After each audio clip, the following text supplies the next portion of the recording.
The Alaskan wind cut like a knife sharp enough to sting the eyes of anyone who dared face it. Yet Corporal Nathan Hale, Sentinel of the Old Guard, didn't blink. He stood fixed on Woodstone Plaza before the Anchorage Convention Center. Boots locked into the frost-slick stone M14 rifle, aligned so perfectly it could have been drawn with a ruler. Around him the plaza buzzed with tension, cameras flashing, diplomats whispering security, shifting nervously, but Nathan was the still point in a storm about to break. Engines growled. Black SUVs rolled to a stop at the plaza's edge, dark glass hiding the men inside. The crowd fell into a hush anticipation thick in the frozen air. Doors opened, and out stepped Russia's President Viktor Sokolov, his gaze slicing across the gathering like a blade. He adjusted the cuff of his immaculate black suit, scanning the crowd with the calm authority of a man used to controlling every room he entered. His eyes landed on Nathan, standing where the Russian cameras wanted their shot. "Move him!" Sokolov said, his voice casual, but cold, as if he were swatting a chair out of his way. He pointed directly at the American Sentinel. Reporters froze mid-step.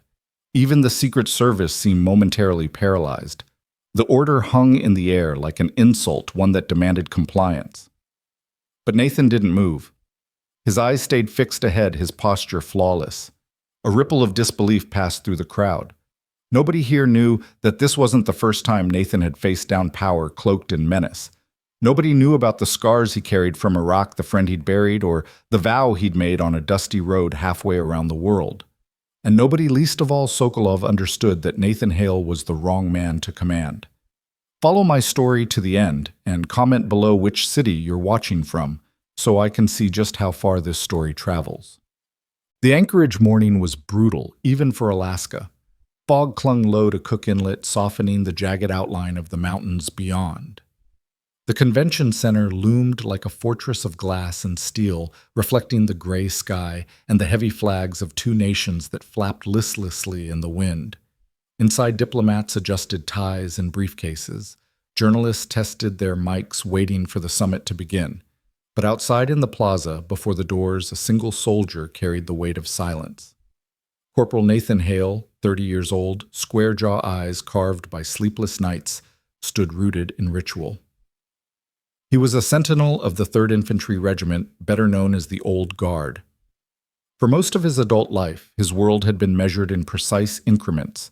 21 steps, 21 seconds of stillness, a perfect turn, absolute silence.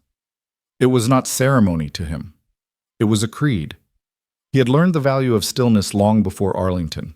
In Iraq, chaos had chewed the world into fragments.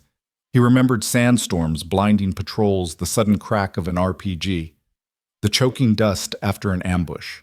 And he remembered Corporal Daniel West, his best friend, his brother, in everything but blood. Daniel had laughed even under fire, his grin cutting through fear like sunlight.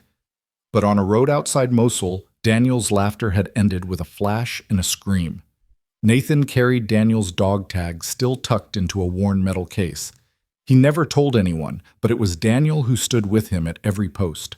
Each precise step, each stone-still second was a tribute to the friend who never came home.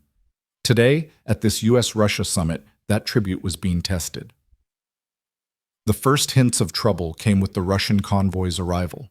Tires crunched on frozen stone as armored SUVs glided to a stop. Men in black coats spilled out their movements, choreographed eyes like flint.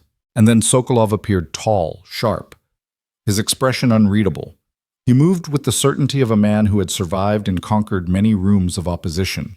But the cold plaza was different. It already belonged to Nathan Hale. "Why is he standing there?" Sokolov asked in English, his voice low but cutting. An aide whispered back in Russian. Sokolov tilted his head, a flicker of annoyance passing over his face. He gestured with one hand. "Get him out of the shot. I want the building, not the statue." Gasps rose from the crowd.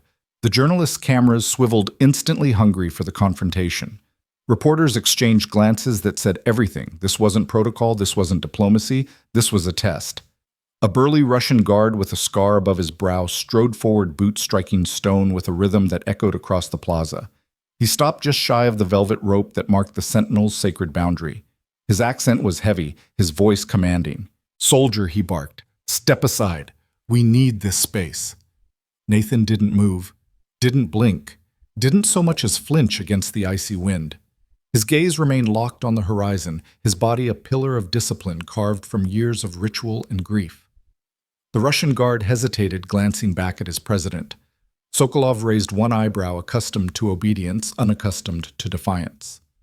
A ripple of tension traveled through the plaza like electricity. At the crowd's edge, NBC reporter Rachel Vega felt her pulse quicken as she raised her camera. She had a nose for moments that shifted history, and she knew instantly this was one. Beside her, Mary Kalin, wrapped in a wool cap, shook her head softly. "He won't move," she muttered. "Not for him. Not for anyone." The Russian guard drew in a breath, preparing to step over the rope, but a voice like steel rang out across the stone. "Sir, stop where you are." Colonel Elizabeth Carter emerged from the crowd, her uniform crisp silver hair bound tight. At 48, she carried the authority of decades in service. Her eyes narrowed as she planted herself between Nathan and the advancing guard. "This is an active honor guard post under United States Army jurisdiction," she said. "The Sentinel does not move without my orders." The Russian's hand froze midair, caught in the gravity of her command. The plaza went silent, save for the relentless wind. And Nathan Hale did what he had always done, stood his post unshakable, a soldier of silence holding the weight of a nation while the world watched. Word. Count 1, 263. Waiting for continue. Ban, deny. Continue. ChatGPT, deny. Part 2. The wind sharpened, carrying a bite that cut through wool coats and thick scarves. But Corporal Nathan Hale was immovable, his spine straight, his breath barely visible against the icy Alaskan air. The confrontation had not broken him, it had defined him. Behind his eyes, discipline and memory fused into an armor thicker than Kevlar.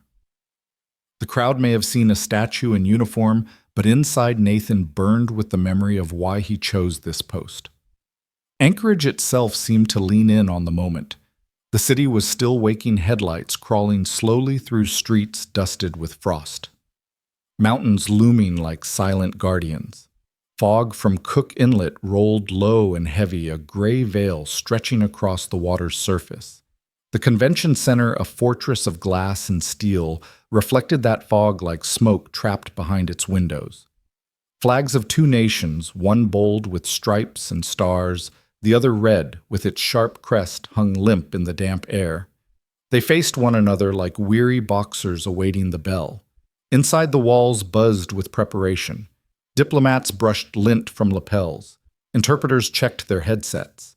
Journalists rehearsed taglines in whispers, anxious not to miss the spark that might ignite global headlines. Security teams stalked the corridors, radios crackling, eyes scanning for threats hidden in the smallest details. All the careful choreography of diplomacy played on inside. But outside was different. Outside was raw. And at the heart of it stood a man who measured time not in political agendas, but in the cadence of 21 steps. Nathan's training in the old guard had been punishing, designed to break body and spirit alike. Every mistake had meant starting over. Every motion had to be seamless, rifle angle, step length, the pause at the precise second. Day or night, rain or blizzard, no excuse was acceptable. He had endured it because he carried something heavier than pain: Daniel West's absence. Daniel had been more than a friend. He had been Nathan's tether in Iraq. In the chaos of Mosul, Daniel's humor had cut through terror. His steadying presence had kept Nathan from drowning in fear. And then came the day the convoy hit the IED. Nathan had crawled through dust and fire, hearing Daniel's voice vanish in the roar. He never forgot the silence that followed. It was that silence Nathan carried to Arlington, and it was that silence that had forged him into a sentinel. Each shift was a vigil, each step a prayer, each pause a tribute.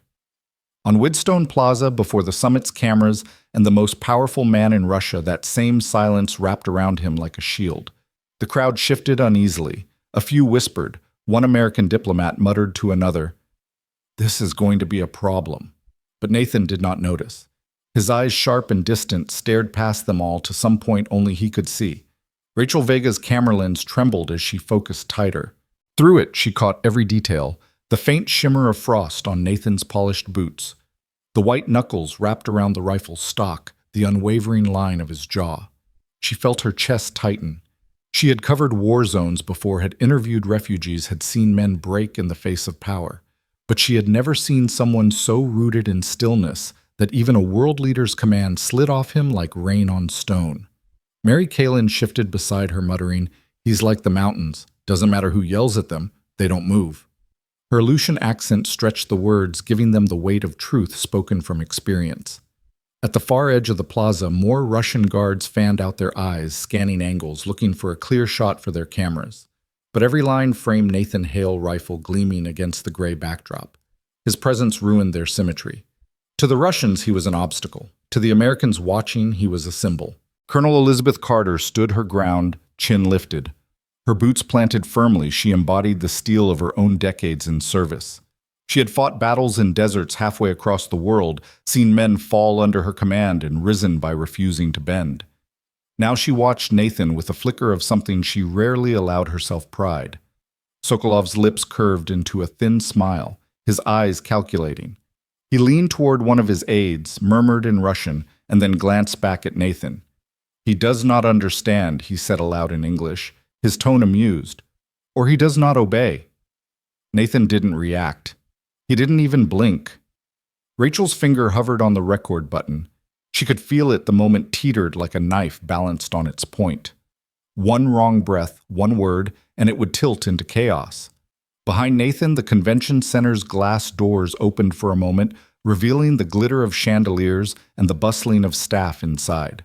The contrast was stark inside. Words would be chosen carefully, polished, smooth. Outside words might ignite. But Nathan Hale had no words. His silence was louder than any speech. The Russian guard still lingered, torn between the order from his president and the wall of authority that was Colonel Carter. His fingers twitched, brushing against his coat pocket where a radio crackled faintly. He looked back at Sokolov, waiting for the next signal. The Russian president tilted his head, studying the soldier before him with a curiosity that edged on irritation. His hand flicked dismissively toward his guards, but his eyes never left Nathan. The silence stretched long, binding the plaza tighter with every second. Rachel leaned closer to Mary, whispering, "He's daring him." Mary nodded her eyes, never leaving Nathan. "And he won't back down. Not today." The frost thickened on the stone, the breath of hundreds of watchers steaming into the gray morning. Nathan Hale remained at his post, silent and immovable, the unshakable center of a storm still gathering. Word count 1, 252. Waiting for continue. Ban deny. Continue. Chat GPT deny. Part 3. The plaza had become a theater, every pair of eyes locked on the lone figure in uniform who refused to flinch. Yet while the world stared at Corporal Nathan Hale, his mind wasn't on the cameras or even on the Russian president's icy gaze. It drifted backward into heat and dust, into another place where silence had meant survival. Mosul, Iraq. The sun there had been merciless, a white fire that baked the ground until the air shimmered. Convoys rolled out every morning, heavy with armor and nerves. Nathan had been younger, then raw, untested, but he had Daniel West by his side. Daniel was the kind of soldier who could make a joke under fire, whose laugh could crack through the darkest fear like a lightning bolt. Nathan remembered one morning clearly. They had been rolling down a dirt road, sand grinding between his teeth, when Daniel elbowed him and said, "Bet you $20. The chow hall screwed up the eggs again. Nathan had grinned despite himself. Moments later, the world had erupted.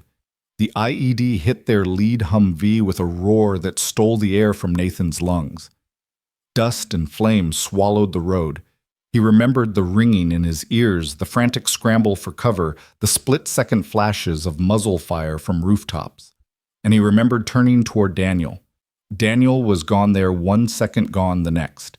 His laughter had vanished into the dust. Nathan had shouted his name, but the chaos drowned him out.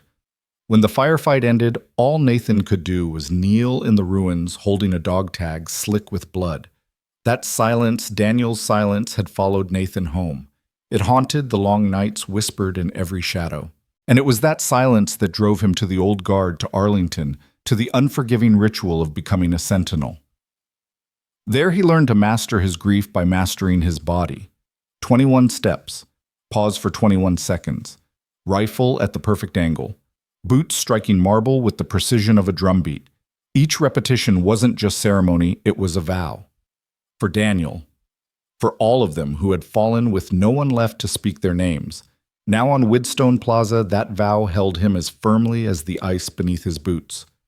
The Russian guard shifted, confused by the lack of reaction. Sokolov's irritation deepened into something sharper, his eyes narrowing as though he could bore through Nathan's silence. Inside the crowd, Rachel Vega's pulse raced. She had read reports of Sentinels stoic, silent, bound by ritual, but reading it was nothing compared to witnessing one refuse the order of a world leader in real time. She zoomed closer, her lens trembling as she whispered to herself, "Don't break, soldier, don't break." Mary Kalin folded her arms against the cold, her weathered face set. "He won't," she said firmly, though no one had asked. "Men like him don't bend. They've already lost too much to start now." Colonel Elizabeth Carter, standing like a barrier of steel between Nathan and the encroaching Russians, flicked her eyes toward him. She saw the unyielding line of his jaw, the same look she'd seen on battlefields when soldiers planted themselves in the dirt, unwilling to give up one more inch. She knew that look. She had worn it herself, and somewhere deep inside Nathan's memory of Daniel whispered, not his grief this time, but his strength. "Don't move, brother. Not for him. Not for anyone." The Russian guard opened his mouth, perhaps to demand again, perhaps to threaten, but the words tangled in the heavy silence. His authority meant nothing here. The only authority was the post, the ritual, the vow. Sokolov glanced at his aide again, muttering something under his breath. The aide's nervous eyes darted to the cameras, every lens pointed, every microphone waiting. This wasn't just an inconvenience anymore. It was becoming a story. Rachel's camera light blinked red. She adjusted her frame, whispering into her mic, "Anchorage, Alaska." A Russian president orders a U.S. Sentinel to move. The Sentinel does not move. This is history in the making. The plaza's tension was unbearable now, like a storm waiting to snap. Security on both sides shifted uneasily, fingers brushing against radios, hands close to holsters. Even the American diplomats at the edge of the rope line looked pale. They knew what it meant to let this escalate. But Nathan didn't see them. He didn't hear the clicks of cameras or the shallow breaths of hundreds holding in air. He only heard the silence of Daniel West. He only felt the weight of the dog tag pressed like iron against his chest. In that silence, he was unshakable. Word count Wotan 257. Waiting for continue. Ban deny. Continue. ChatGPT deny. Part 4. The plaza was no longer just a gathering point before a summit. It had become an arena, its icy expanse charged with tension so sharp that every cough, every shuffle of boots, every click of a camera shutter felt like a crack in glass.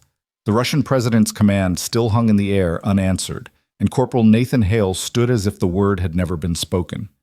Around him, the crowd shifted into factions. On one side, the Russian Sokolov security team, expressionless behind dark glasses cameras poised to frame their leader's image against the fortress-like backdrop of the Anchorage Convention Center. On the other, the Americans' diplomats, stiff with unease, security agents bracing quietly, and journalists hunched forward like predators waiting for the first drop of blood. Among those journalists was Rachel Vega, who hadn't planned on this story. She had been flown in by NBC for polished interviews for sound bites about international cooperation for cautious handshakes between men in expensive suits. Instead, her camera now caught something raw, something unpredictable, something alive. Through her lens, she zoomed tighter on Nathan, her breath clouding her viewfinder. She whispered, as though afraid to break the spell, "Stay still, soldier, just stay still." Beside her, Mary Kalin tugged her wool cap lower over her gray hair. Her face, weathered by years on the Aleutian Islands, was unreadable. She wasn't surprised. She had told Rachel only minutes earlier roots don't mean trust anymore. Now she added softly, "Watch. That young man's made of the same stone as these mountains. Doesn't matter who yells at them, they don't move." Rachel shot her a glance, struck by the certainty in Mary's tone. You really think he'll hold Mary's eyes? Never left Nathan. He already has. The plaza itself seemed to lean in every surface, catching echoes of what was happening. Flags overhead hung limp, their weight pressing down with the chill. The glass walls of the convention center mirrored the tableau, the solitary sentinel framed against a convoy of armored cars, and the powerful man who wanted him gone. Inside, just beyond those glass walls, the summit churned with its own energy. Assistants carried briefcases stuffed with documents that would later be debated and dissected. Translators tested their headsets, rehearsing phrases like cooperation and dialogue. But none of that mattered here outside. Out here, a single man's silence was drowning out all their words.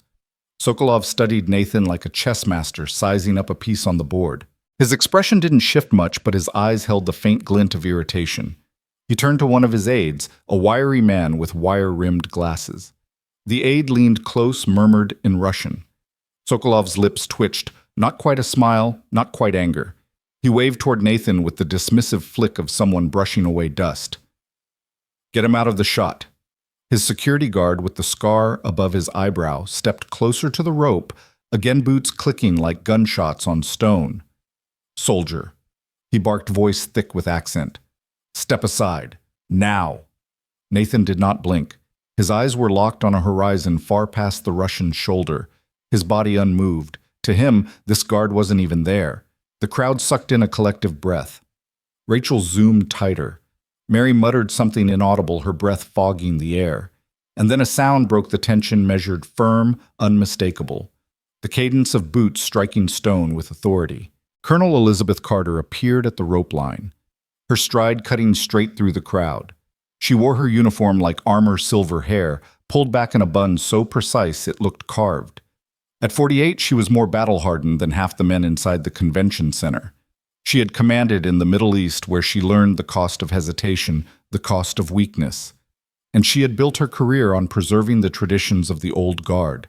Her voice carried across the plaza, cool and sharp as steel. "That's far enough." The Russian guard halted, caught off balance by the sheer force in her tone. "This is an active honor guard post under United States Army jurisdiction," she continued, eyes locked on him. "The Sentinel does not move without my orders." The words cracked across the plaza. Cameras caught them, microphones swallowed them, and within moments they'd echo across the world. But in that instant, all that mattered was the wall she had built with her voice. The Russian's jaw tightened.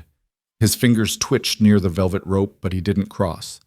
He looked back toward Sokolov, waiting for further instruction. Rachel's camera panned between the players. Nathan still as granite, Carter radiating authority, Sokolov calculating with eyes like ice. She could feel her pulse in her throat. "This is trouble," muttered one junior diplomat to another at the edge of the crowd. "They're testing us." The plaza grew quieter still, every moment dragging like a drumbeat before battle. And through it all, Nathan Hale remained immovable, his silence heavier than any words could have been. Word count 1, 242. Waiting for continue. Ban, deny. Continue. Chat GPT, deny. Section mime, the Russian guard froze at the rope line, his boots planted but uncertain. The sharp wind tugged at the hem of his coat, his scarred face twisting with hesitation. Colonel Elizabeth Carter hadn't raised her voice, but her words cut clean through the plaza. "The Sentinel does not move without my orders." For a long suspended beat, it felt like the plaza itself stopped breathing. The Russian guard's jaw flexed. His hand twitched toward the velvet rope as if he might test her. But then he caught the glint in Carter's eyes that had stared down death in desert valleys halfway around the world. He stepped back. Sokolov tilted his head, his expression somewhere between amusement and irritation. "Is this how you do things here?" he asked, his voice deliberately loud enough to carry. "A soldier who cannot step aside for a simple photograph." Reporters scribbled furiously. Cameras zeroed in. Rachel Vega whispered into her mic. "Russian president directly challenges U.S. tradition. Colonel Carter stands firm." She could barely keep the tremor out of her voice. Carter squared her shoulders, her voice firm but even. "This soldier represents the fallen of our nation. His post is sacred. You would do well to respect it." The words hung in the freezing air like a flag planted in contested ground. The crowd didn't cheer. They didn't clap. but their silence deepened heavy as stone, as if the entire plaza had taken her side. Nathan Hale stood motionless through it all. He had not been ordered to speak, and his vow was silence. Yet inside his pulse hammered against his ribs. The moment felt familiar not because he had ever faced a president before, but because he had stood against worse odds in places where silence was life itself. He remembered gunfire rattling against the sides of a Humvee, the air hot with dust and fear. He remembered Daniel West's voice cutting through the chaos, telling him to hold steady. Daniel's voice echoed now in his head. "Don't move. Don't give an inch." The scar-faced guard shifted again, but Colonel Carter's boots clicked one sharp step forward. It was a tiny movement, but the sound cracked like a whip. She didn't touch her weapon. She didn't need to. Authority radiated from her, the kind earned only through decades of command. Sokolov's aides muttered behind him in rapid Russian. One gestured toward the cameras, clearly urging restraint. Sokolov lifted a hand, silencing them. His eyes never left Nathan. Slowly, deliberately, he crossed the plaza until he stood just outside the rope, only a few feet from the Sentinel. The air thickened. Security agents stiffened on both sides, fingers twitching near their holsters. American Secret Service shifted closer. One wrong move, one wrong twitch, and the fragile barrier between diplomacy and disaster could splinter. "Your name, Soldier?" Sokolov asked. His tone was calm, almost conversational, but each word carried the weight of command. Nathan did not respond. His gaze stayed fixed, his body unyielding. Sokolov leaned slightly closer, his breath visible in the cold. "You don't talk," he said, "or you don't think I am worth your time." Still, nothing. Nathan's silence was not just protocol now, it was defiance woven into duty. Rachel's heart slammed against her ribs. She zoomed her lens closer, catching the faint tension in Sokolov's jaw, the rigid line of Nathan's shoulders. Mary Kalin whispered, "Like a mountain. He will not move." The Russian president straightened his face, unreadable. He turned his head just enough for the cameras to catch the profile of his sharp jawline. "Fine," he said, his voice crisp. "Then get the shot from another angle." His order was to his photographers, but the plaza felt the tremor in it, a concession, however small. The Russian cameramen shifted their equipment, whirring as they searched for a new frame, but the moment was not broken. If anything, it had tightened like a rope pulled taut. Nathan felt the weight of Carter's presence just behind him. He didn't look, but he didn't need to. He could feel her watching him, standing guard over the guard. And though he had not asked for it, he felt Daniel too, always Daniel. The silence stretched until it became unbearable. Every man and woman on that plaza knew something had changed. Sokolov, for all his power, for all his stagecraft, had been checked. Not by a general, not by a diplomat, but by a single soldier who hadn't moved. Rachel whispered into her recorder almost reverently. He didn't even blink. Nathan's throat ached from the cold, but his breath stayed steady. The wind burned against his face, but he did not flinch. The crowd shifted, waiting, knowing instinctively that the next moment could either dissolve into routine or explode into something unforgettable. Sokolov's eyes narrowed. He was recalculating. And still Nathan Hale stood silent as stone, holding his ground before the eyes of the world. Word count 1-264. Waiting for continue. Ban deny. Continue. ChatGPT deny. Part 6. The plaza was a battlefield without bullets, and everyone there felt it. The Russian cameras had moved shifting angles to capture their president against the fortress-like convention center, but Viktor Sokolov wasn't satisfied. His eyes, hard as flint, stayed fixed on Corporal Nathan Hale. The scar-faced guard shifted uncomfortably, his hand brushing the velvet rope as though he might dare to cross it anyway. But before he could, Colonel Elizabeth Carter's voice rang out again, sharp and unyielding. "Step back," she said. "You're at the boundary of a U.S. Army post." The Russian froze. He wasn't used to being told no. His lips pressed into a thin line, and his eyes flicked toward his president, seeking guidance. Sokolov raised one hand ever so slightly, as if signaling patience. But there was something else in his gaze now, not just irritation, calculation. The kind of cold assessment that measured men like pieces on a chessboard. Rachel Vega's heart thundered as she kept her camera trained on the scene. She could feel her own breath fogging the lens. She whispered into her microphone, "The Russian president himself has stepped within feet of the U.S. Sentinel. He is challenging him directly." And still, no movement. Beside her, Mary, Colin pulled her wool scarf tighter, eyes narrowed. "He's testing the ground," she said softly, "like a wolf sniffing at the fence. But wolves break their teeth on iron sometimes." The line drew itself clear, the Sentinel and his colonel on one side, the president and his guards on the other. No diplomats, no translators, no polite words could soften it. The plaza had become a frozen stage, and Nathan Hale was its center. Sokolov finally stepped forward, stopping just outside the rope. The move drew a ripple through both security teams. Secret Service agents tensed their eyes, flicking to Carter for cues. Russian guards closed in tighter around their leader. Cameras strained for better angles, lenses glinting under the gray light. Sokolov's voice, when it came, was almost casual. "Tell me, Colonel," he said, his accent light but his words sharp. "Why must this soldier stand here? Is it necessary to block the face of history with stone?" Colonel Carter did not blink. "Because this soldier stands for history," she replied. Her tone was flat, resolute. "For those who can no longer stand for themselves." Her words cut the air like a blade. Some of the American diplomats in the crowd shifted uncomfortably. They weren't used to plain truth in public. But the ordinary people, the Alaskans who had come to glimpse power in their backyard, felt a surge in their chests. Nathan remained unmoved. He heard the exchange, but his body refused to betray it. He had been trained for this, to exist as silence, as immovable ritual, to let the weight of his stance speak for him. But deep inside, Iraq still burned. He remembered Daniel West's laughter echoing in a Humvee before the world exploded.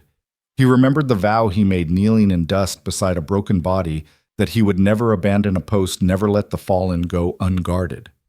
That vow had led him to Arlington, to the old guard, and now here, standing toe-to-toe with a man who had no idea what silence could mean.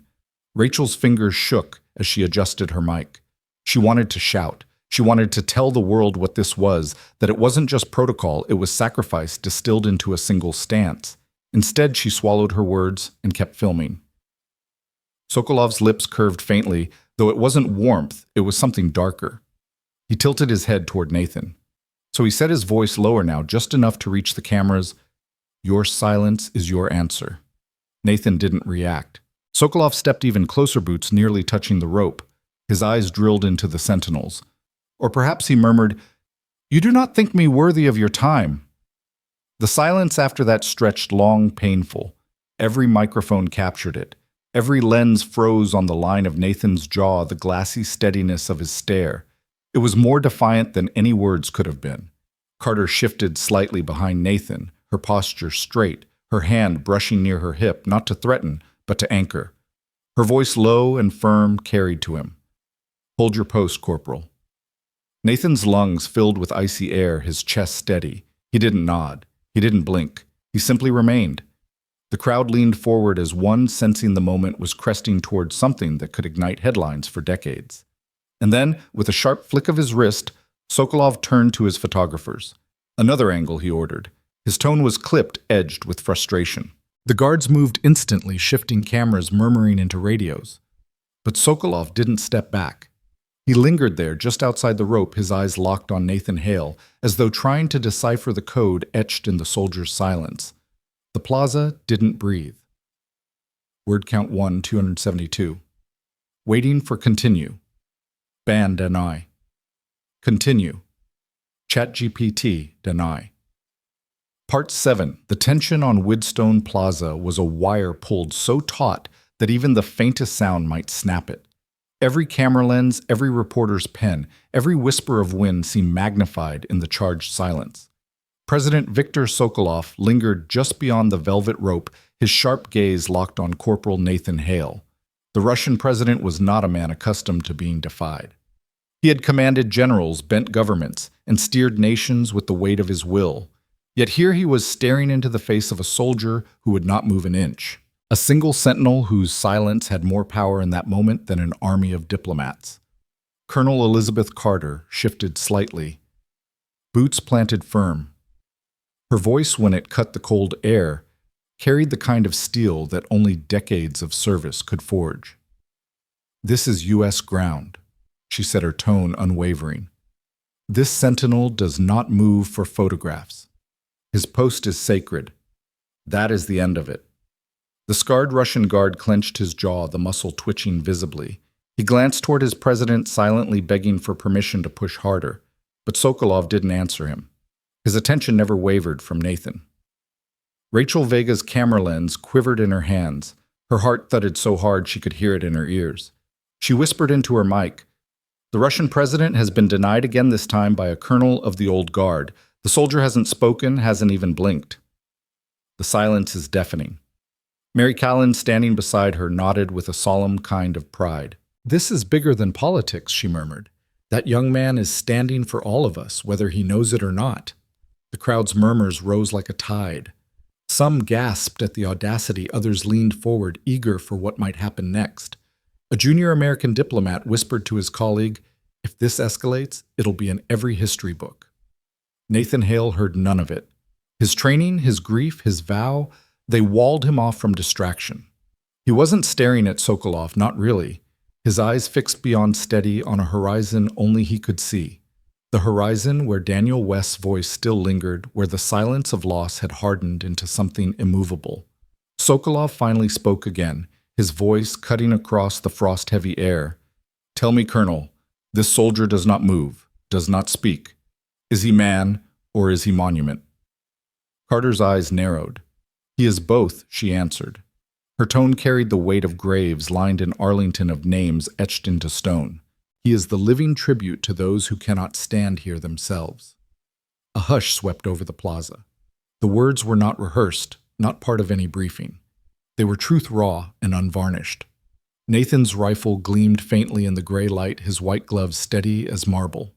The Russian president studied him with an expression that no one in the crowd could quite read. Was it contempt, curiosity? Or perhaps, though few dared believe it, respect. Rachel's hands trembled as she zoomed tighter. She captured the twitch of Sokolov's jaw, the rigid set of Nathan's shoulders, the faint shimmer of frost collecting on his polished boots. It was the kind of footage that didn't just inform, it would ignite. The scarred guard took another half step forward, but Carter's hand rose palm outward, halting him without a word. Her eyes never left Sokolov. The guard froze, caught between his president's silence and the colonel's command. The plaza had transformed into a stage, and everyone there knew they were watching a scene that would echo far beyond Anchorage. And still Nathan Hale stood silent, unmovable, the unshakable center of it all. Word count 1246, waiting for continue. Ban deny. Continue. ChatGPT deny. Part 8. The air was brittle, every breath crystallizing in front of faces, tense with anticipation. President Viktor Sokolov leaned closer to the rope, so near now that the frost from his breath drifted toward Corporal Nathan Hale's face. Cameras zoomed tighter, their mechanical whirs filling the silence like 1,000 tiny insects. "What is your name, soldier?" Sokolov asked, his voice deceptively calm. He tilted his head, eyes narrowing as though he were peering into Nathan's very soul. Nathan did not answer. His chin remained level, his gaze locked ahead, posture flawless. Sokolov's lips curved faintly. "You do not speak, or you do not think I am worth your words." The silence that followed was heavier than any reply. The crowd collectively held its breath. Even the flags above, weighed down with frost, seemed to hang more still. Rachel Vega's pulse hammered as she adjusted her microphone. She whispered, "The Russian president has asked directly for the Sentinel's name." No reply. The soldier remained silent. Her hands trembled as she filmed, knowing this footage would ricochet around the world within minutes. Mary Callan's voice was low but firm. "He doesn't answer to men. He answers to the dead. That's what they don't understand." Colonel Elizabeth Carter stood just behind Nathan, her jaw set, her eyes sharp. She had not given the order, and she would not yet. Protocol was clear, a sentinel never spoke on post, but she also knew that this was no ordinary day. Sokolov was pushing, pressing against the very boundaries of their honor, and the world was watching. The Russian security detail tensed. The scarred guard's fingers brushed near his belt, not to draw, but to remind everyone that he was armed. The ripple of unease moved outward. Secret Service agents shifted their weight, eyes darting, hands brushing their coats. Sokolov leaned even closer, his tone low, intimate, but pitched to carry just enough for microphones to catch. "Tell me, soldier, are you stone or are you man?" Still nothing. Nathan's silence stretched on rigid, endless. His training held him, the vow anchored him. 21 steps, 21 seconds. A silence that was bigger than politics, bigger than power. Inside his chest, though, his heart thundered. He could hear Daniel West's laugh in the back of his memory, hear the sharp snap of gunfire on a dusty Iraqi road. He remembered crouching in rubble, clutching a dog tag, vowing never again to abandon a post. That vow was carved into him deeper than any command from any president. Rachel's breath hitched audibly as she captured the unyielding image. She whispered into her recorder, "He's staring down a president with nothing but silence." The Russian president finally straightened his face, unreadable. He clasped his hands behind his back, exhaled slowly. Then he turned toward his aides. "Get the shot from another angle," he said curtly. His words were clipped, his tone edged with restrained irritation. A wave rippled through the Plaza photographers, scrambling security, shifting diplomats exchanging glances. It should have broken the tension, but it didn't. If anything, it wound tighter. Because though Sokolov had given up his demand, he hadn't stepped back. He lingered there, still watching Nathan with the sharp eyes of a man unused to unanswered questions. Colonel Carter's voice was quiet but strong, carrying over the crowd. "Hold steady, Corporal." Nathan did not move, did not flinch. His silence spoke louder than any word could have. The plaza was electric, charged with the sense that history was being carved in the space between two men, one of power, one of duty, and only one of them seemed unshaken. Word count 1,259. Waiting for continue. Ban deny. Continue. ChatGPT deny. Part 9. The plaza felt suspended, as though time itself had paused to watch what would happen next.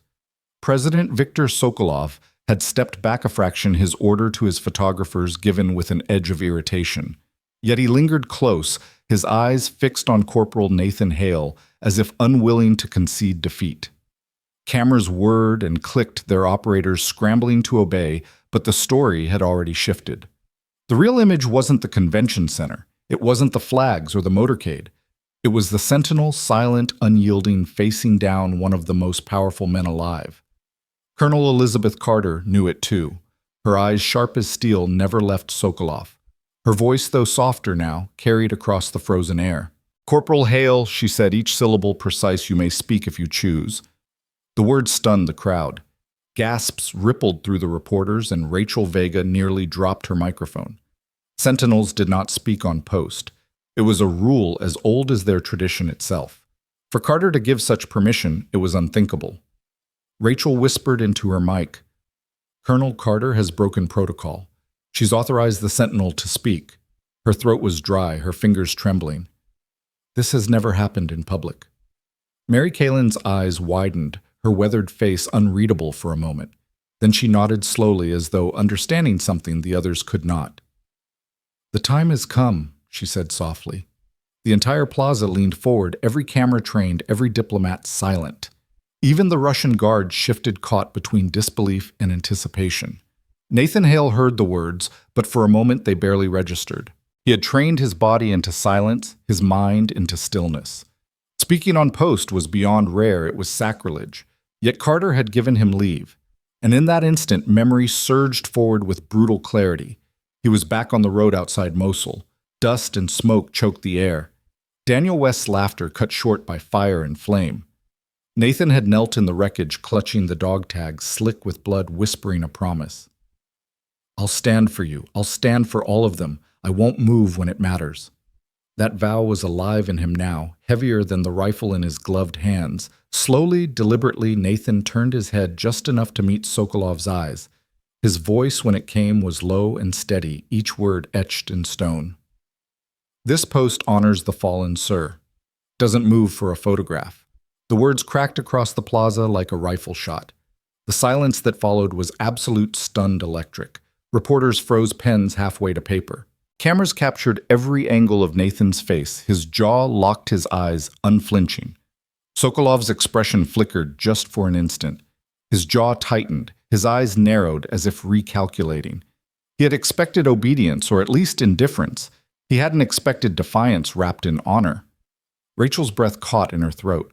She whispered into her recorder. He spoke. The Sentinel spoke. His words, "It doesn't move for a photograph." This will break the internet. Mary Kellen's lips curved faintly into a smile. "The mountain just spoke," she said. The Russian president straightened, his expression unreadable again. But everyone could see it, the subtle shift in the air, the moment a man used to control had been forced to reckon with silence, with stillness, with words spoken not for him, but for the dead. The plaza held its breath, waiting to see how he would answer. Word count 1264. Waiting for continue. Ban, deny. Continue. ChatGPT, deny. Part 10. For a moment, it seemed that even the wind had stilled. The crowd, the cameras, the guards, every living soul on Woodstone Plaza held still, as though the earth itself was waiting for President Viktor Sokolov's reply. Corporal Nathan Hale's words, measured deliberate, carved from stone, still hung in the frozen air. "This post honors the fallen sir. It doesn't move for a photograph." Rachel Vega's hand shook as she clutched her microphone. She knew in her gut that this wasn't just a quote. It was a line that would ripple through headlines, through broadcasts, through every screen across the globe. Mary Kalen muttered beside her, her voice half pride, half awe. He gave the world its answer. Sokolov's face was unreadable at first. His jaw tightened, then relaxed. His lips pressed into a thin line. His eyes studied Nathan with the sharpness of a man recalculating every move, every consequence. For all his power, for all his practiced composure, he had been answered, and not in the way he expected. The scarred Russian guard shifted uneasily, his boots scraping the stone. He looked to his president for direction. Sokolov lifted one hand in a subtle command, "Wait." The guard froze, but his eyes still burned with indignation. The silence stretched heavy and brittle. Reporters' cameras captured every flicker in Sokolov's expression, every inch of Nathan's immovable stance. The moment had shifted the balance of power, tilting, if only slightly.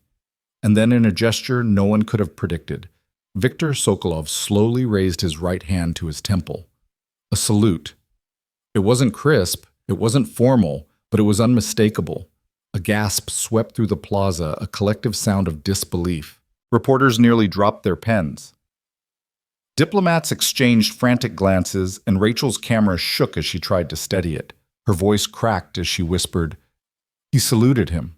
The Russian president saluted the Sentinel. Mary's weathered hands tightened on her scarf. "Even wolves bow to the mountain," she said softly. Colonel Elizabeth Carter's jaw tightened, but her eyes betrayed a flicker of something rare pride. She had not ordered Nathan to speak those words, but his voice, calm and unshaken, had carried further than she ever could have. Sokolov's salute lasted only a breath. Then he lowered his hand, turned without a word, and strode toward the convention center's steps. His entourage fell in line instantly, cameras scrambling to follow. The plaza buzzed with 1,000 questions, but none dared to break the moment until he was gone inside. Still, Nathan Hale remained where he was.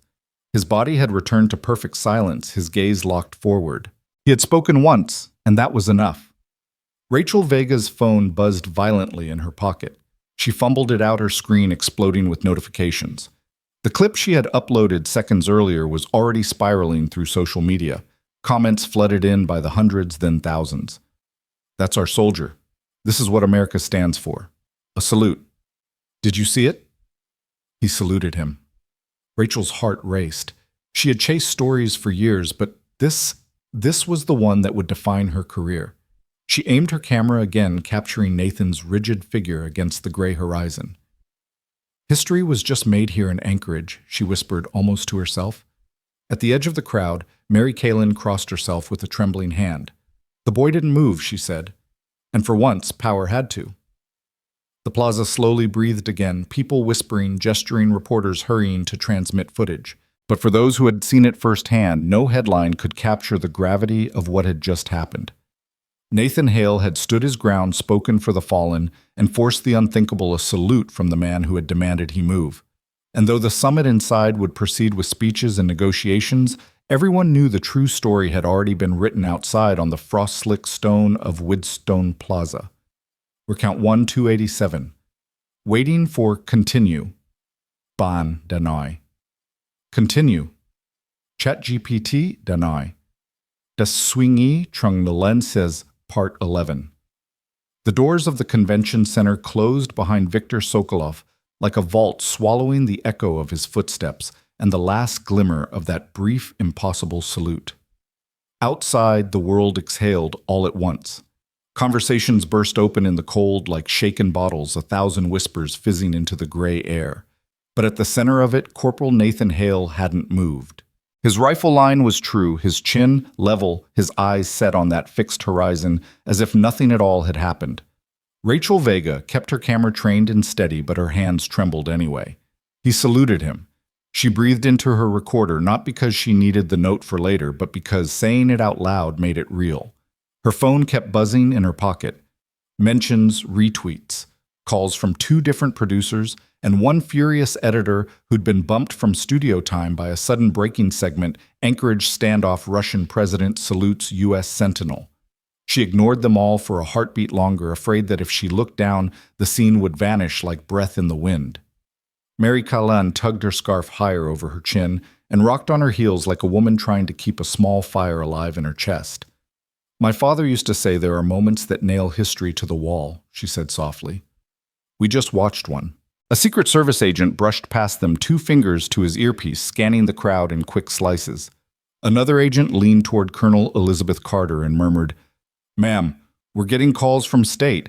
They want a statement. Guidance is—" He hesitated because he could see in Carter's eyes that guidance was a word from a smaller world than the one she lived in.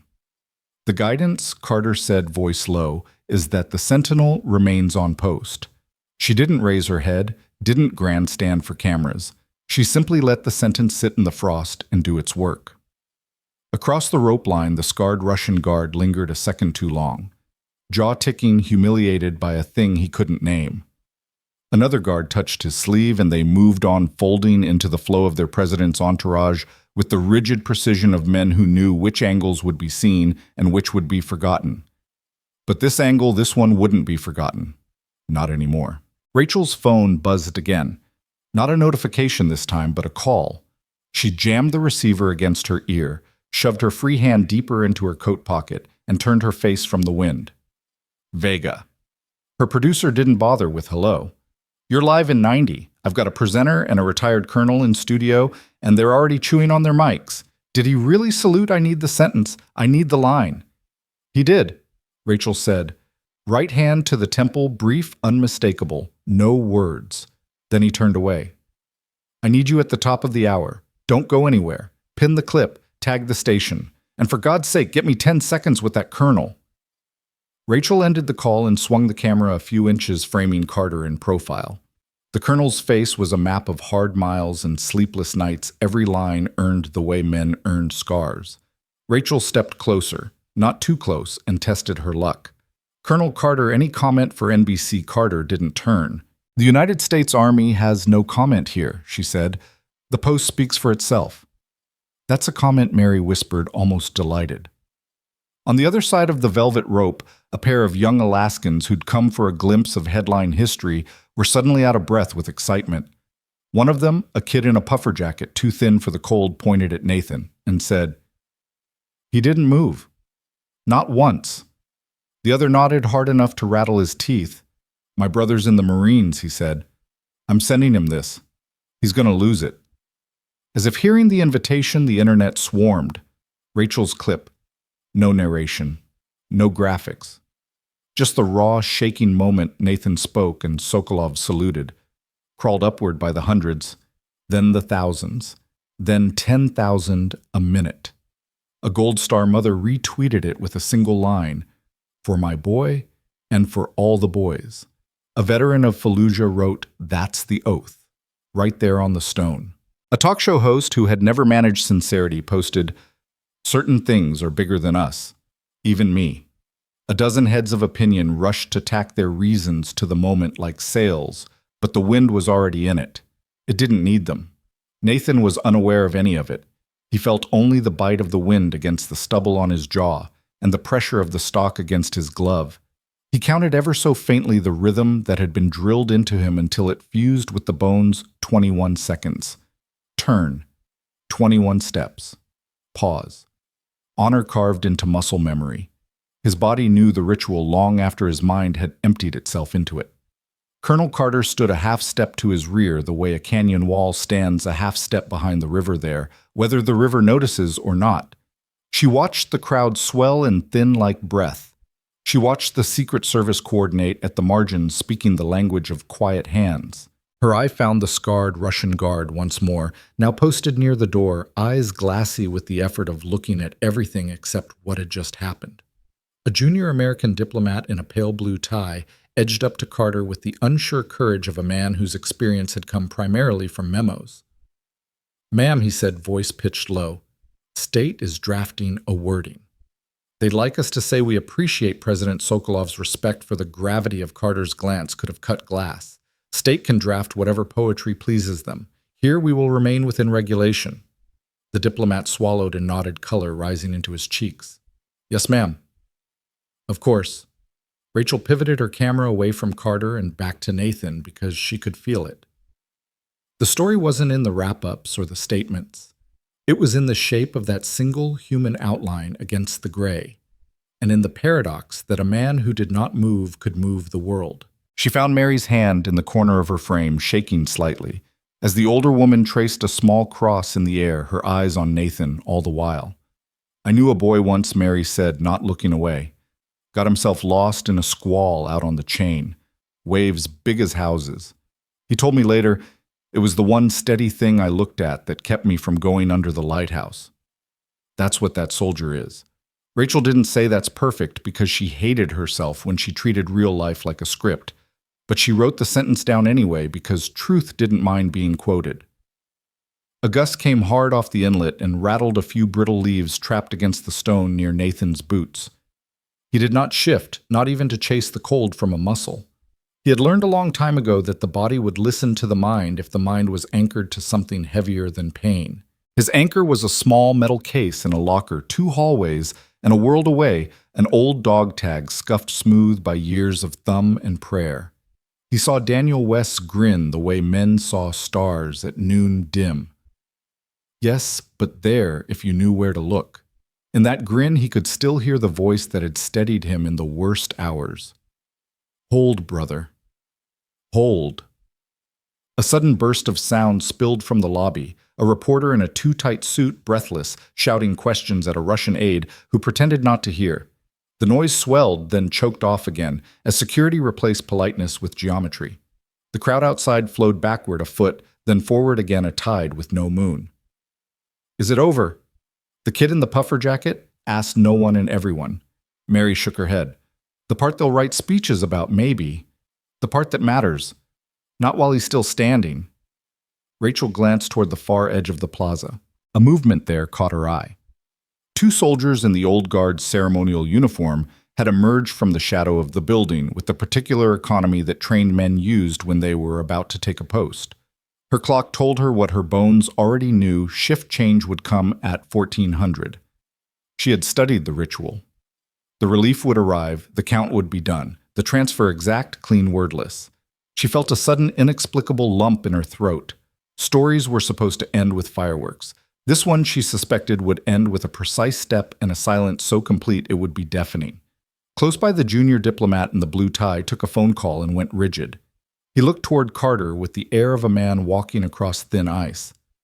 "Ma'am," he said carefully, "press is asking if the Sentinel will reprise his statement." He winced at his own phrasing. Carter's jaw worked once. "The Sentinel made no statement," she said. He performed his duty. Then almost gently, "Do not confuse a moment of clarity with a press conference." In the glass, Nathan's reflection stood a half-inch to the left of his body, a ghost soldier overlapping a living one. Rachel framed them both as the relief team drew nearer their footfalls, merging with the drumbeat of her own heart. She spoke without thinking, barely moving her lips. "Hold the note. Hold the note." For the first time since the salute, Colonel Carter moved to stand where the incoming relief would see her. She did not glance at Nathan. She would not break him out of the world he inhabited when the post was alive under his feet. But her eyes softened a rare grace, as if some winter-locked thing had cracked and let a warmer water through. From inside the convention hall, the sound of a speaker system bloomed and then was sealed away as doors settled. Diplomacy resumed, paragraphs were read, points were made. Elsewhere on screens, in diners and kitchen nooks and base lounges, the clip played again and again in a loop, and a dozen different narrators tried to ride its back. But here in the cold square where the moment had actually happened, a sentinel stood at the center of a circle of quiet, and a city leaned toward him as if to warm its hands. Rachel's phone buzzed yet again. Her producer's text, all caps, burned through the frost. Live in 60. Do not move. Copy, she whispered, and smiled despite herself because staying put seemed to be the theme of the day. The relief team closed the last yards of stone. The plaza settled into a softer hush, the particular silence of a church right before the choir breathes. Mary slipped her arm through Rachel's, not for balance, but for witness. The wind lifted, tasting of brine and snow. Nathan Hale did not break. The rhythm in his chest kept time with the rhythm under his boots, and the scene held like a note that refused to resolve. At 13:59 by Rachel's clock, the first relief sentinel lifted his eyes to meet Nathan's. No signal passed between them. Anyone else could see, but the air seemed to understand. The world, which had been shouting all morning, curled itself around the ritual and listened. Word. Count 1283. Waiting for continue. Ban deny. Continue. Chat GPT deny. Part 12. The hour turned, and with it the ritual demanded precision. Two sentinels in full ceremonial uniform marched into view, their boots cracking the stone in perfect rhythm. The relief had arrived. The plaza shifted, instinctively quieter, like a cathedral when the hymn begins. Reporters leaned closer. Diplomats stilled their murmurs. Even the Russian cameras paused, lenses adjusting to capture what came next. Corporal Nathan Hale did not break his posture. His eyes never flicked toward his brothers in arms, though his body knew their cadence like it knew his own heartbeat. The steps were familiar: 21 paces, 21 seconds. The turn, the pause, the pivot. Every move had been drilled until it was not a memory, but a reflex. Rachel Vega lowered her camera for the first time in an hour, just slightly overwhelmed by the gravity of what she was seeing. "He's ending his shift," she whispered, though no one had asked. Her voice cracked. "After all of this, he's just ending it." Mary Kalin touched her sleeve. "That's the point." The world screamed and he stood. "Now he walks off like every day before. That's how we'll remember." The relief moved in flawless synchronization, rifles gleaming in the pale light. One halted, saluted sharply. Nathan mirrored the motion with perfect economy, his gloves white against the dark steel of his weapon. No words passed. None were needed. The crowd was silent, not with indifference, but with reverence. The ritual was not for them, yet it belonged to them now. Colonel Elizabeth Carter stood just beyond the rope line, her hands clasped behind her back. Her gaze softened, but she betrayed nothing more. She had commanded men in combat, had buried too many of them. She had built her life on never flinching. But as Nathan pivoted with precision and marched off the plaza in step with his relief, she felt the sting of tears that she refused to let fall. Nathan's boots echoed across the frost-slick stone, each strike steady and sure. The relief sentinel assumed his place, rifle angled, chin, lifted eyes locked ahead. And just like that, the ritual continued. One man gone, another in his stead. The tradition unbroken. Inside the guard room of the convention center, the world felt smaller, more human.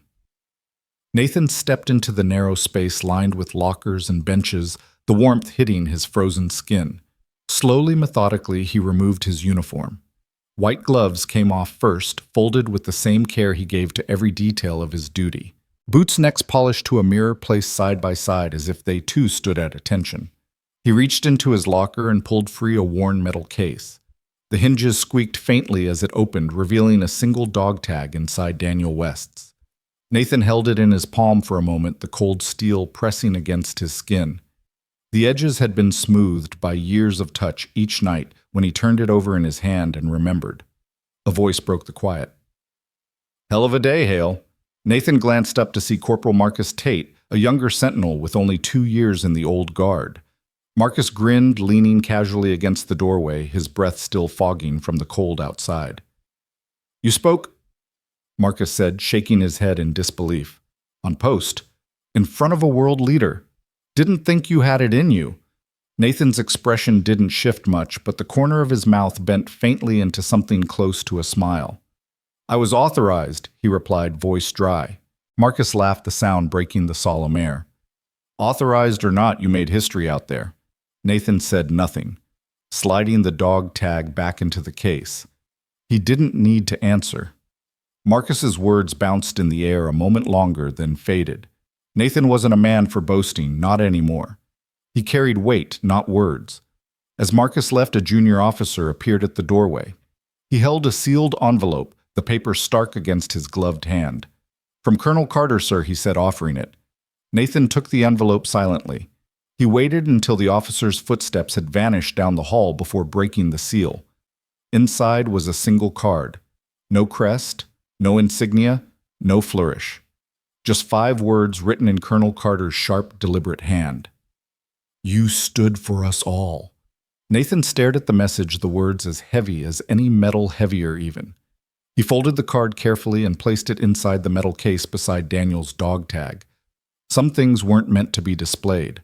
Some were only meant to be carried. When he closed the locker and shouldered his plain jacket, Nathan's posture hadn't changed. Shoulders square, chin steady, eyes fixed forward. Out in the world, headlines were already screaming. Online feeds had turned him into a symbol. But Nathan Hale wasn't chasing any of it. He had stood his post. That was enough. Word count 178. Waiting for continue. Ban deny. Continue. ChatGPT deny. Part 13. Anchorage slipped into evening the sky, a bruised mix of violet and gray.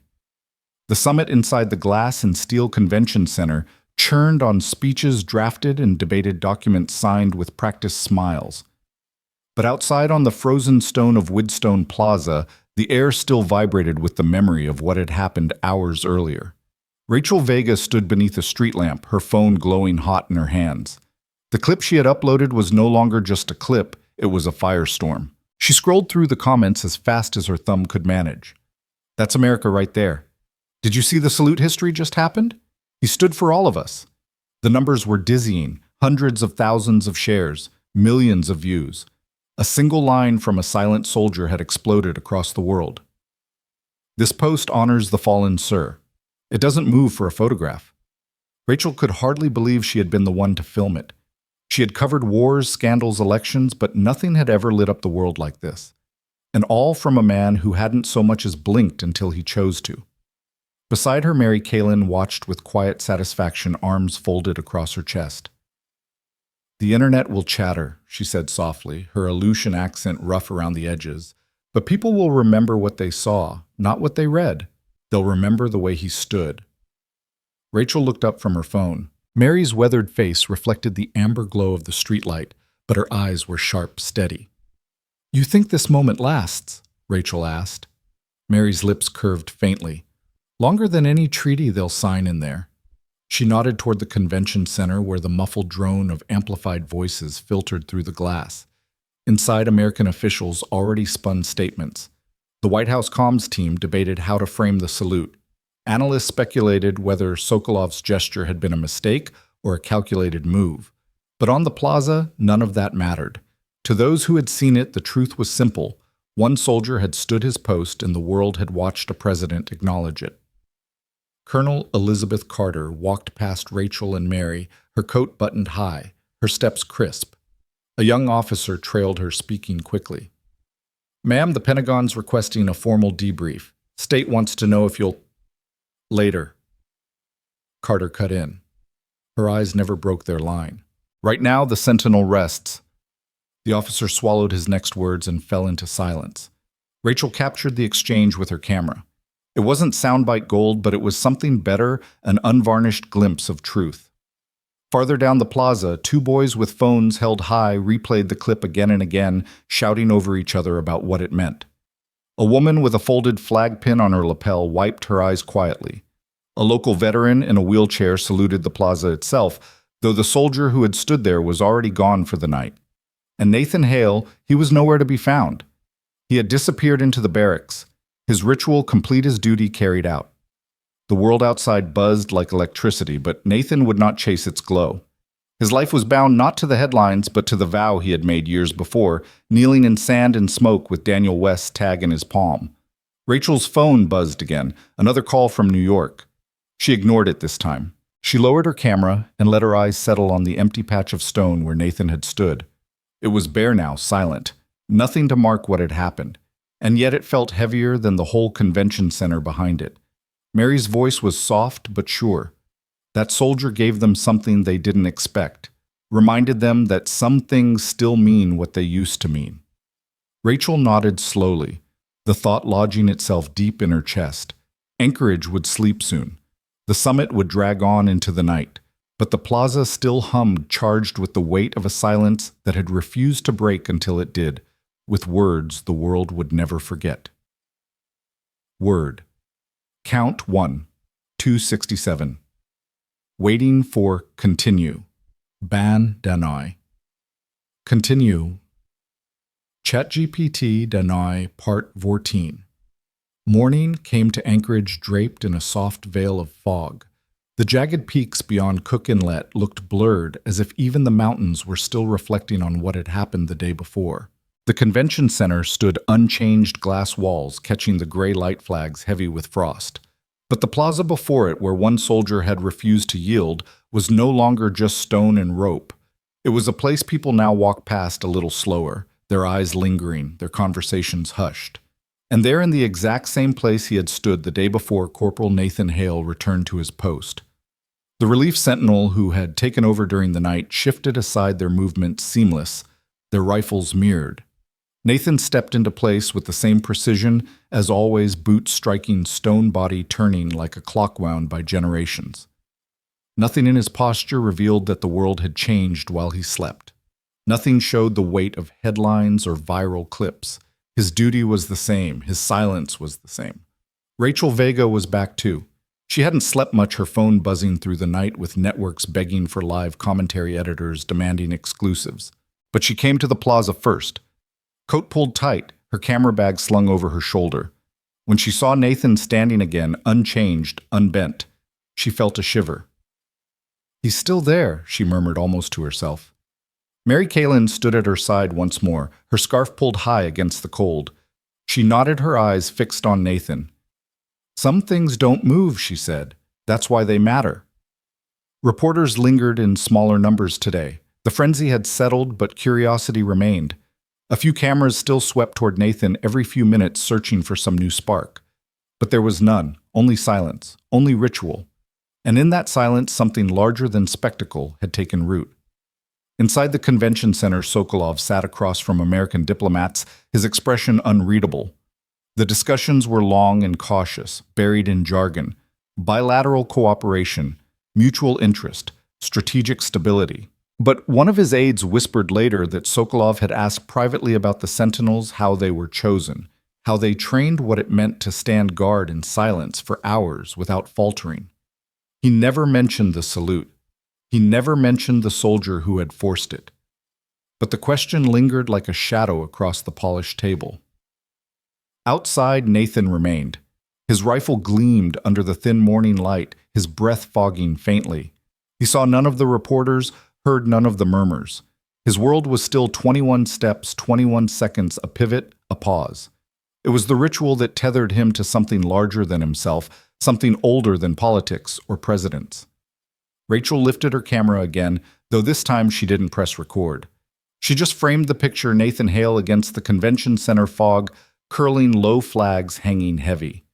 She let the silence wrap around her, realizing that the story wasn't about what had happened yesterday. It was about what still held today. Mary's hand brushed her arm. "That boy doesn't even know what he's done, does he?" Rachel shook her head slowly. "No," she said. "And maybe that's the only reason it worked. The plaza breathed quietly, each sound softened by fog.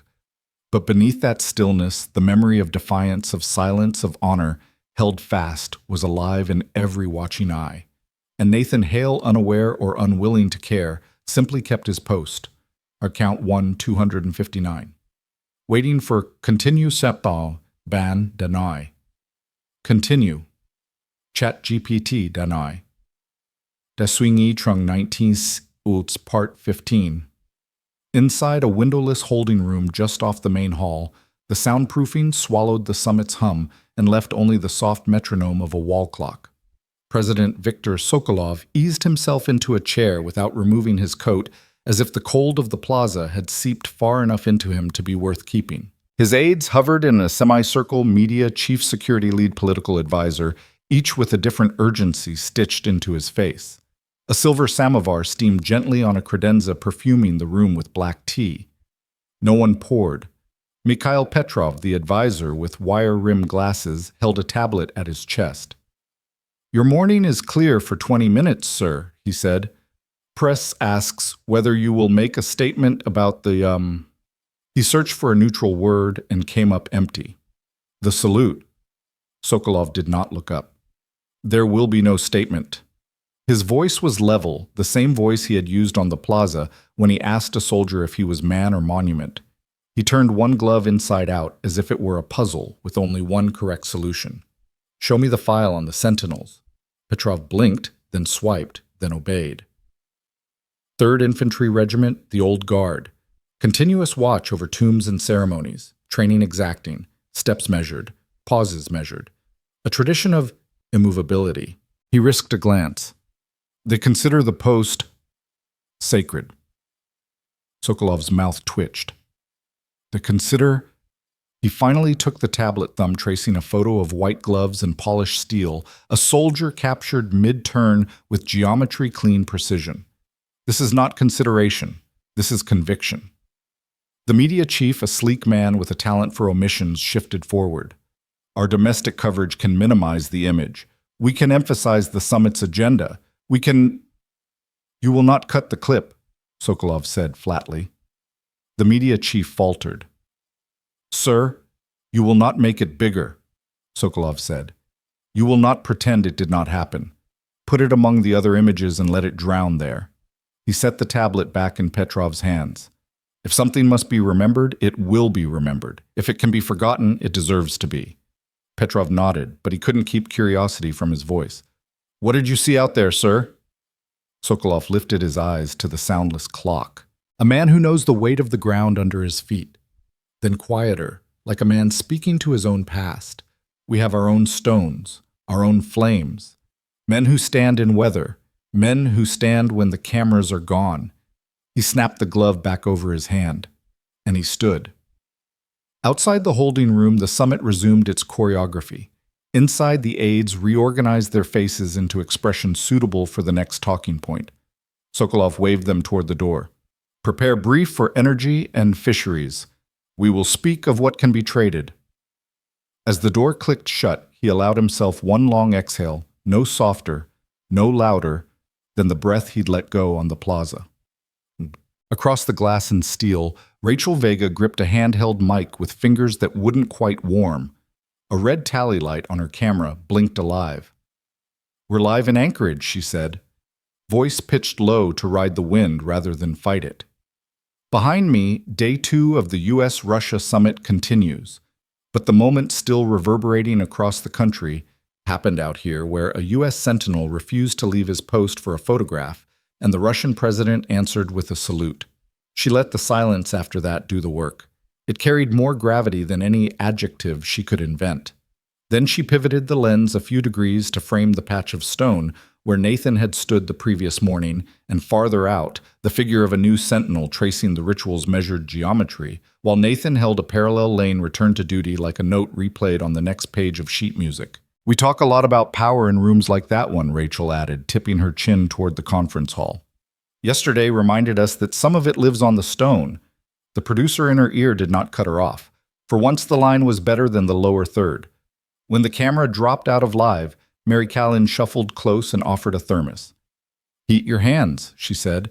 And when Rachel obeyed, she smiled satisfied. "You think he read any of this?" Mary asked, nodding at Rachel's phone, which still glowed with a blizzard of mentions. "He doesn't look like a man who checks his phone on post," Rachel said. "Or off it." Mary's mouth slanted. "Then God bless him twice." They stood together in a companionable quiet as a clutch of schoolchildren in puffy coats filed onto the plaza, shepherded by a teacher who kept one eye on the kids and one on the security fences. The children slowed when they saw the Sentinel little heads craning back mittened hands going still. One boy, his knit cap askew, raised a wobbling hand to his temple and held it there earnest and crooked. No one told him how to do it. He had simply understood. The teacher said nothing.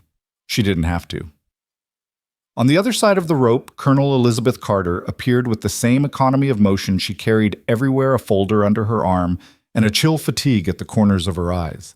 She'd slept 3 hours, written 2 reports, one that would live in a file cabinet and one that would not, and taken 4 calls she wished she could have declined. The first from a Pentagon liaison who wanted assurances, the second from a member of Congress who wanted credit, the third from a television booker who wanted her on prime time, the fourth from a widow who wanted nothing but to say thank you. She would not repeat the widow's words. She carried them. A junior officer matched her stride. "Ma'am, the press pool wants to know if Corporal Hale will grant an interview." Carter didn't slow. "He will not. They're calling him a symbol." "He is a soldier," Carter said, and the argument left the officer's posture like air leaving a lung. They reached the rope line, and Carter took a moment she had not planned to take, just long enough to watch Nathan's shoulder roll through the perfect turn, his breath a faint cloud, his eyes fixed. She had worn that stare herself once in a place where ground shimmered and everything smelled like cordite and heat. She'd learned then that discipline was not the absence of fear, it was the harness you put over it. "Ma'am," the officer tried again, gentler now. "Public affairs suggests we lean in. The country wants a face." Carter's answer was the smallest of head shakes. "Faces turn into targets. We will not paint a bullseye on a man for doing his job." The officer nodded, chastened, and peeled away. Rachel, at a respectful distance, caught none of the words, only the angle of Carter's jaw and the line of her shoulders. She lifted her camera and found Nathan again because the story had a way of pulling her lens back to him as if there were a magnet set under the stone with its north set squarely in his chest. In a quiet corridor between conference rooms, Sokolov walked without entourage for the length of 30 paces. Hands clasped behind him, head a little bowed. It was the first privacy he'd taken since his arrival, and it lasted just long enough for him to pass beneath a framed photo of another ceremony. In another decade. Uniforms stiff, hands to brows, an eternal flame licking upward from a bronze cradle. He paused as if he could feel heat through glass. Then he moved on, expression sealed, that internal arithmetic still clicking behind his eyes. Petrov caught up with him at the next turn. "The afternoon session will begin with fisheries," he reported. "We have concessions prepared." Sokolov nodded, eyes on the door. "Make sure our language on cooperation is generous." "Generous?" Petrov echoed, surprised. "It will read well," Sokolov said, and pushed into the light of the conference room. Near the edge of the plaza, a veteran in a wheelchair rolled to a stop beside Mary and squinted into the weak daylight. He wore a faded ball cap and the kind of posture that years took, but pride returned. "I was worried we forgot how to stand," he said to no one in particular. Mary tipped her chin at the man on post. Seems somebody remembered. Nathan did not see them. He did not hear the schoolboy's salute or the veteran's murmur or the 1,000 tiny ways a city adjusted itself around him. He held the count because the count held him. 21 seconds were oceans when you let them be. In each pause he could feel the desert breath of another world, hear the echo of gunfire turned distant by time, smell oil-baked metal and dust. Daniel West's dog tag lived today in a metal case in a locker, but it also lived in the ritual that curved through Nathan's muscles like a river that had memorized its bank. "You stood for us all." The colonel's card had read.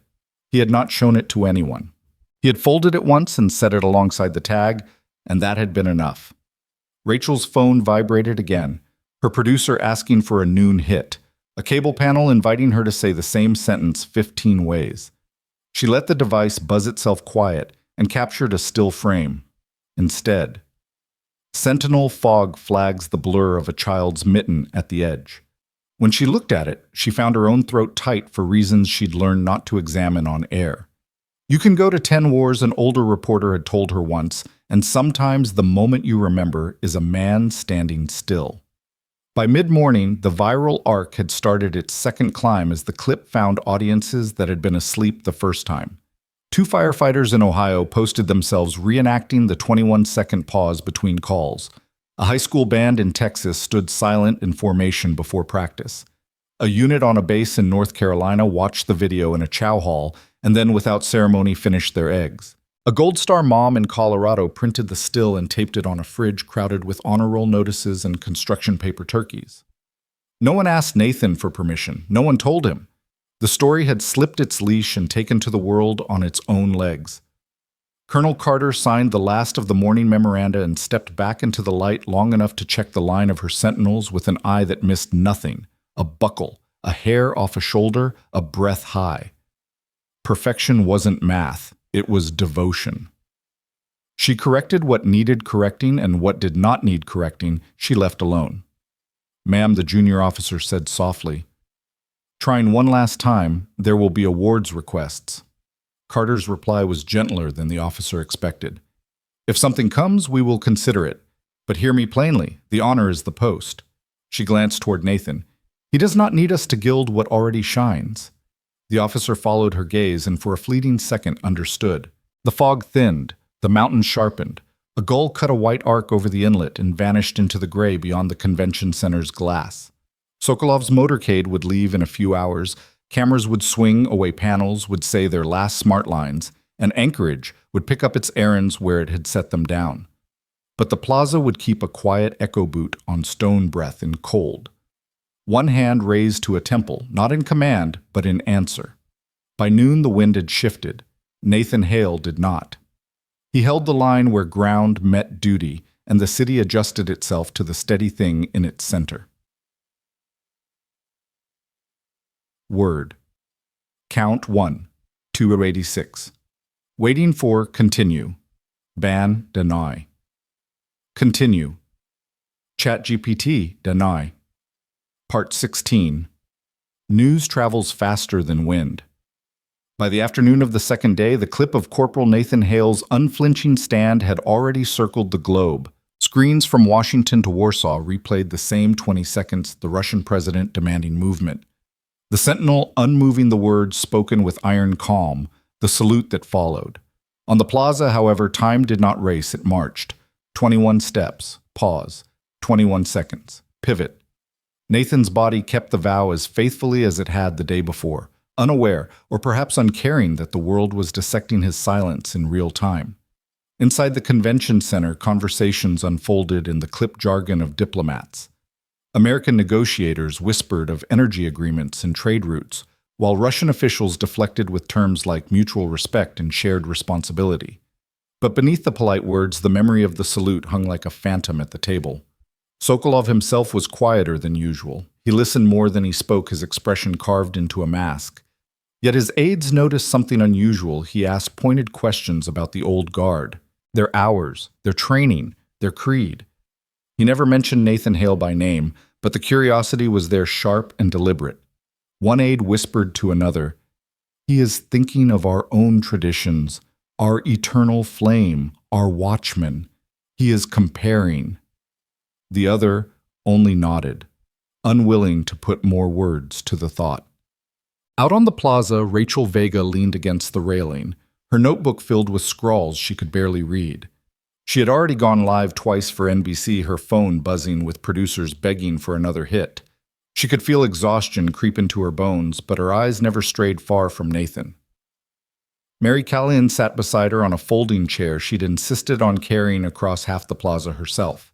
She sipped from a thermos, her gaze fixed on the soldier. "They'll talk themselves in circles in there," she said, nodding toward the glass walls. "But out here, the truth's already written." Rachel managed a faint smile. "And what truth is that?" "That some things don't move.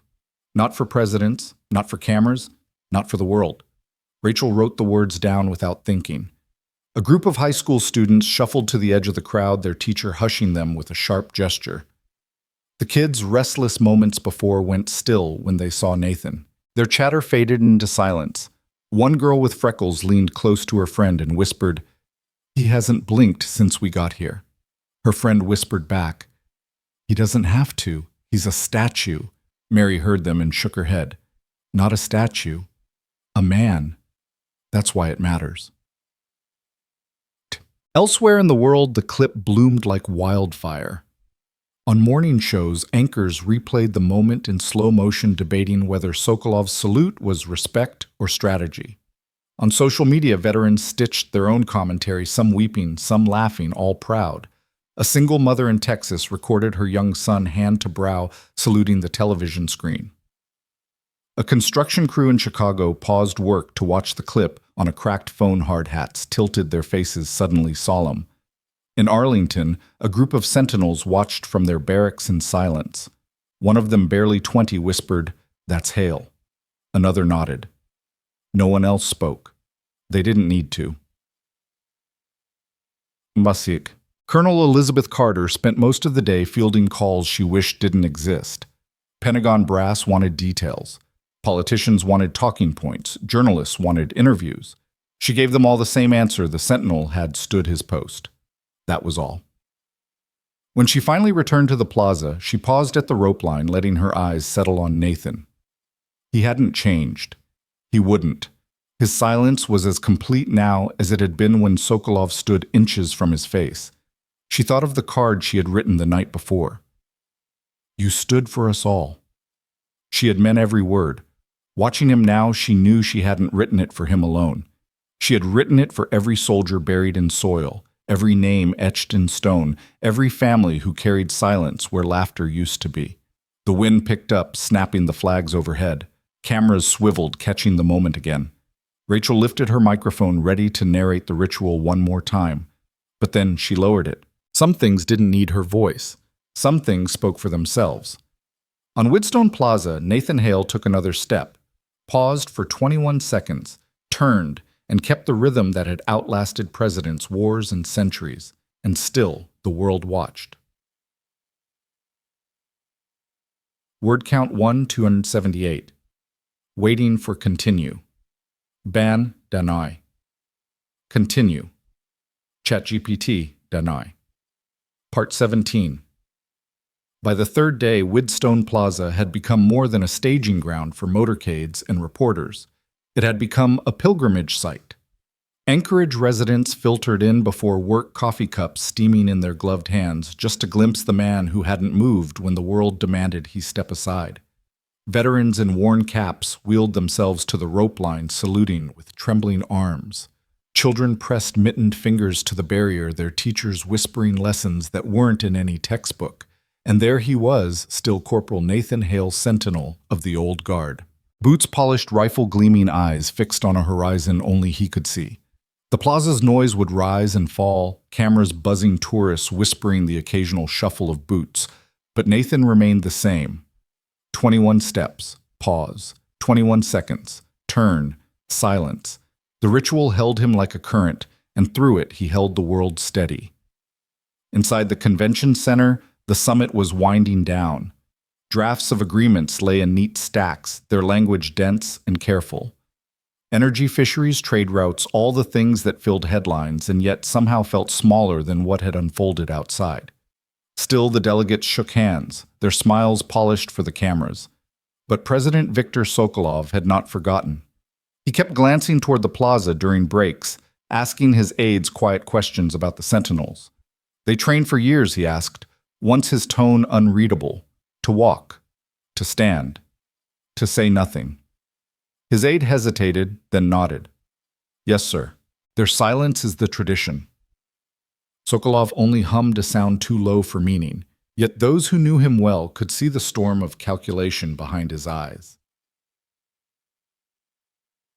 On the plaza, Rachel Vega set down her camera for the first time in hours. Her phone battery was nearly drained from live hits, but she couldn't bring herself to leave.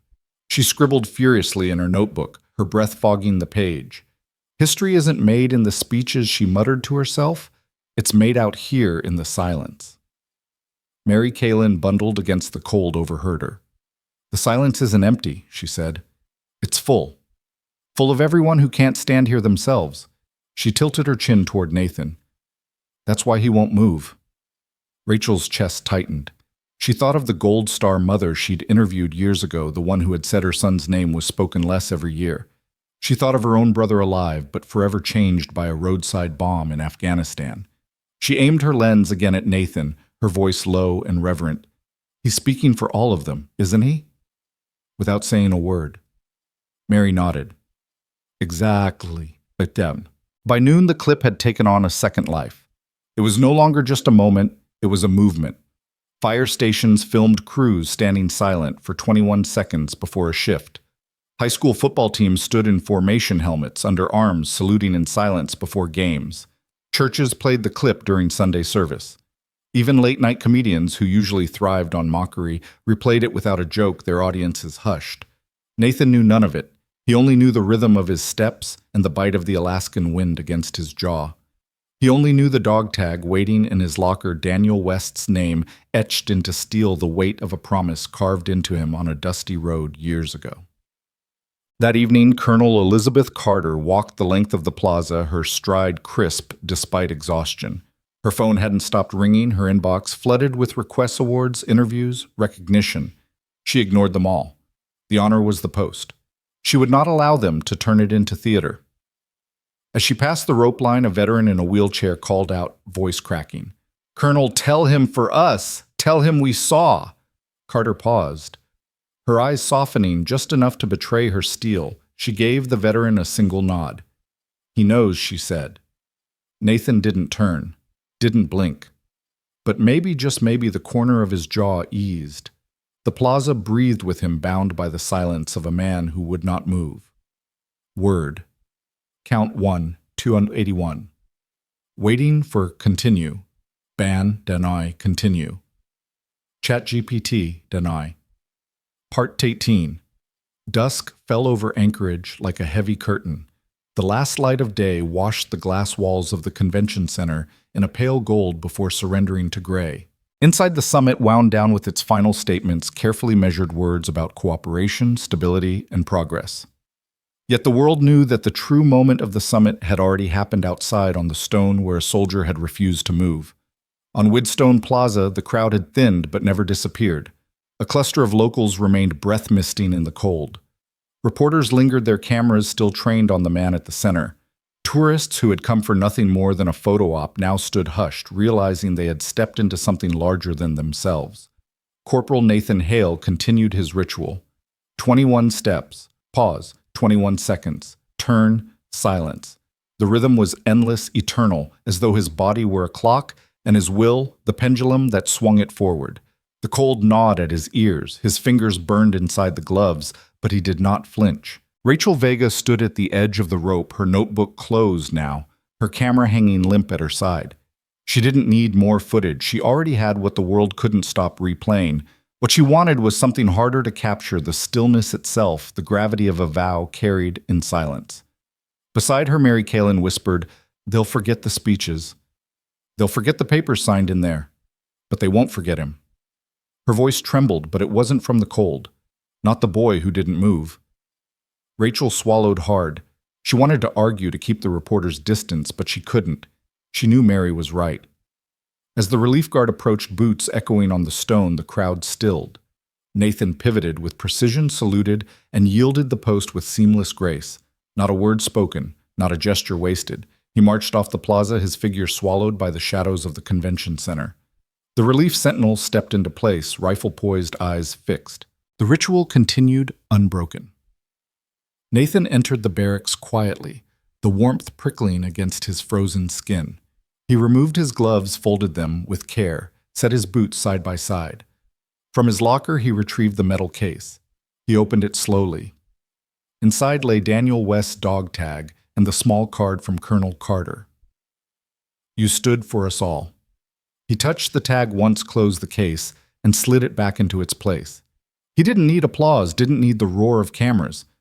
The weight of that steel and those words were enough. In the quiet, Corporal Marcus Tate leaned against a bench watching him. "They're saying you're a hero," Marcus said, half grinning, half serious. "That you broke the internet." Nathan looked up, his expression calm, unreadable. "I didn't break anything," he said simply. "I stood my post." Marcus chuckled, shaking his head. "Yeah." And somehow that was enough to shake the world. The next morning, newspapers across the globe carried the same photograph, a sentinel unmoving against the storm, a president caught in salute. Analysts would argue endlessly about strategy, symbolism, and power. But in homes across America, the meaning was simpler.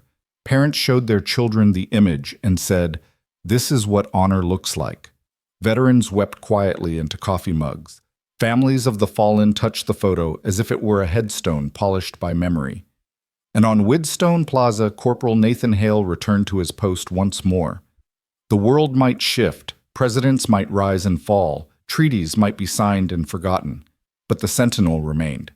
Boots striking stone eyes fixed on a horizon no one else could see, because some things don't move, and that's why they matter. Word count 1289. If you like the story, consider sending a super chat to help bring more similar stories. Now, click on the video on the screen to hear another story that is equally powerful and compelling, with courage, sacrifice, and a choice that makes you question everything you know about duty and justice. Click on the video.